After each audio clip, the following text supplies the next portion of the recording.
Here we are. FCNL at 70 years.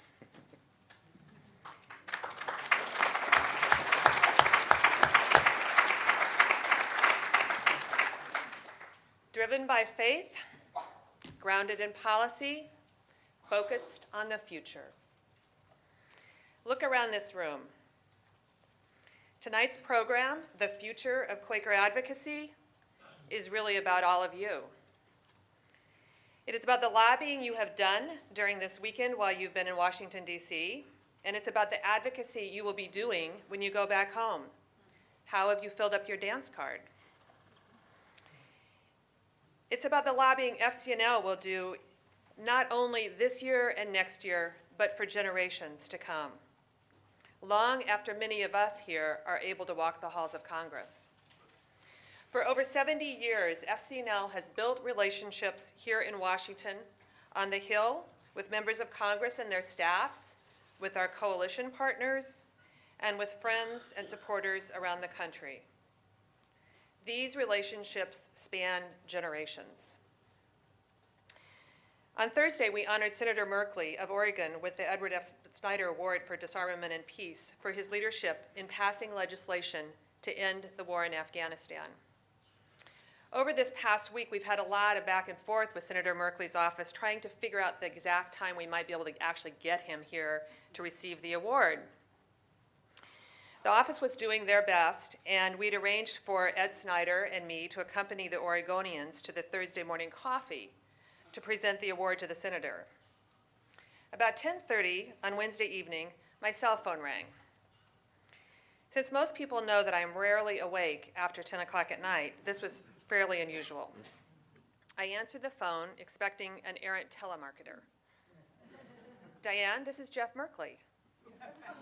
For the next 15 minutes, the senator proceeded to recount how he knew Ed Snyder and the ways he had been connected to Quakers and to FCNL for over 35 years, and the issues he has worked on that connect with our work to advance peace and justice.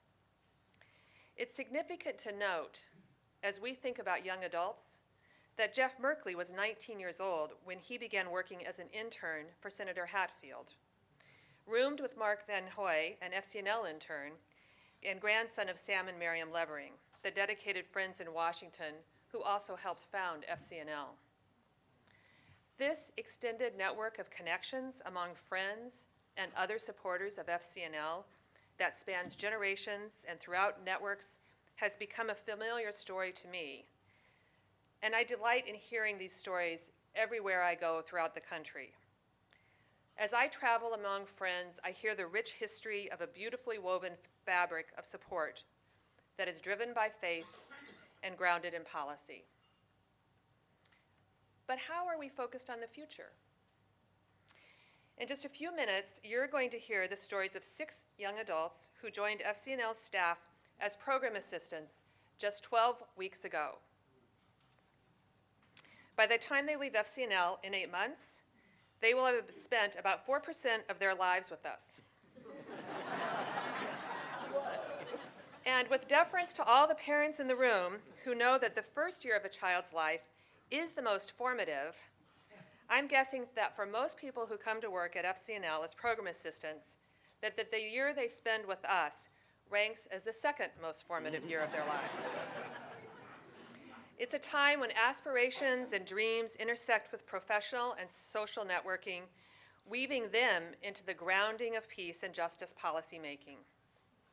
On Thursday night, Reza Aslan told us how transformative his summer internship was with FCNL 20 years ago, helping him realize his own path forward in life, moreover, introducing him to people who are driven by faith, grounded in policy, and focused on the future.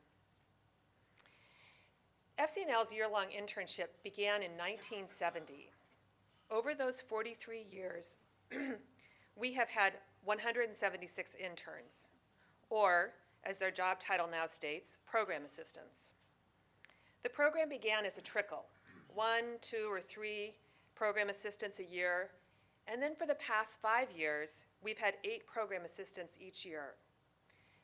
You'll only meet 6 tonight because 2 of them are here as second years. Devin and Christine are both here as a second-year interns. I'm going to follow what the field committee did earlier, and I'd like to ask everyone in the room tonight who has been a program assistant at FCNL to stand up, or is one now.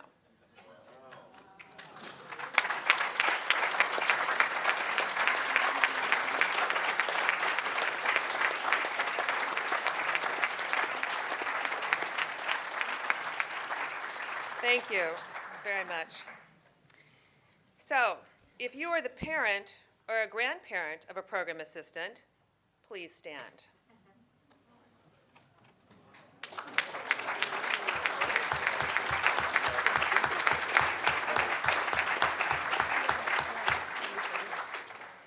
Okay, now if you know someone who would make a great program assistant, or you would like your child or grandchild to think about coming to work at FCNL, just raise your hand.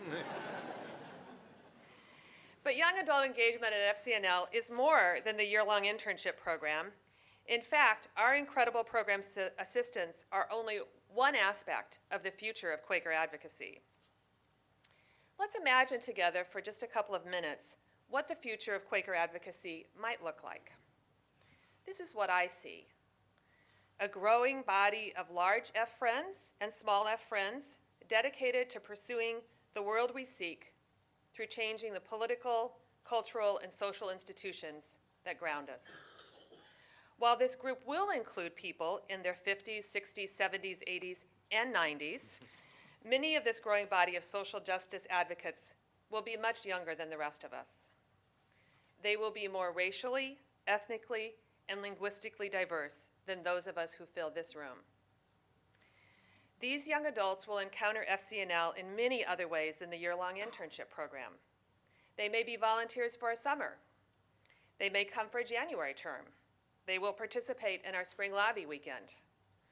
They may hold a live event on their campus or in their communities. They may create art or drama that informs, educates, and influences. They will create a presence for FCNL in new media and in new ways that we haven't yet imagined, and in even greater numbers. They will be bridges of understanding across the political divides in our communities, in our country, and throughout the world.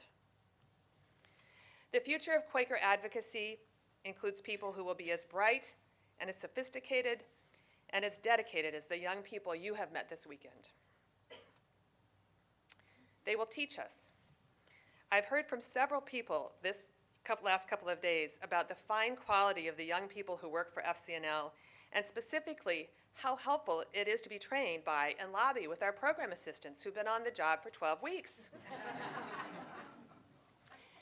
I also think the future of Quaker advocacy will not only be in the USA. When I traveled to Kenya, friends there, motivated in particular by Lon Findle through his work at Friends Theological College, have started asking, how can we create a Quaker advocacy presence with our elected officials in Kenya? This is probably a pretty long way off, but it's a little glimmer in someone's eye. The work Madeline described last night of the learning exchange in Burundi sets up a kind of peace advocacy, not directly lobbying elected officials, but taking the first steps on the self-advocacy to assure fair elections for their national leaders. I imagine the future of Quaker advocacy includes a growing number of peace and conflict studies programs on campuses across the country, using FCNL as the go-to source of information and advocacy on federal peace and justice policies. Partnerships with other Quaker initiatives that are engaging young adults, like Quaker Voluntary Service, where young adults are spending a year in service and then looking for an opportunity to implement a policy that relates to that. I imagine it will include Quaker secondary schools, incorporating the theological basis of Quaker lobbying and policy change into their curriculum as a real-world way to experience government and Quaker faith and practice. In the past 2 years, FCNL staff and volunteers have spoken to students at Friends Academy on Long Island, Carolina Friends School, Wilmington Friends School, Scattergood Friends School, Sidwell Friends School, and the Woolman Semester in Grass Valley, California. Today I was asked about FCNL engaging with the Moses Brown School in Providence. The fact is, FCNL gets more requests than we can effectively meet in order to engage with Friends schools. And we haven't even started talking about the public schools. I will just add that tonight over dinner, we had a conversation about, let's get FCNL into a TV show. So that may be the future of Quaker advocacy. The future of Quaker advocacy will look for partnerships to meet this demand and make sure we have the lobbyists on the Hill doing what they do so well. It will also make sure that we have our grassroots network across the country doing what you do so well. The future of Quaker advocacy will also assure that the cadre of young adults who have had the connection with FCNL in some capacity will move into decision-making policy positions in Washington and in state capitals and in their local communities where they will shape policy for peace and justice. They will be senators, representatives, city councilors, members of boards of education. They'll be employed as medical technicians, entrepreneurs, performers, teachers, computer programmers. They'll be mothers and fathers. But because of their touch with FCNL, because of their experience understanding the connection between faith and policy and how to lobby, they will be engaged citizens. For me, the future of Quaker advocacy is not only about FCNL and the work we do in Washington and what you do back in your communities with your elected officials. It's also about the Religious Society of Friends and our willingness to be evangelical, yes, evangelical, about the world we seek. We have a prophetic witness as a faith community. We have a way to live into the world. As friends, we are driven by faith.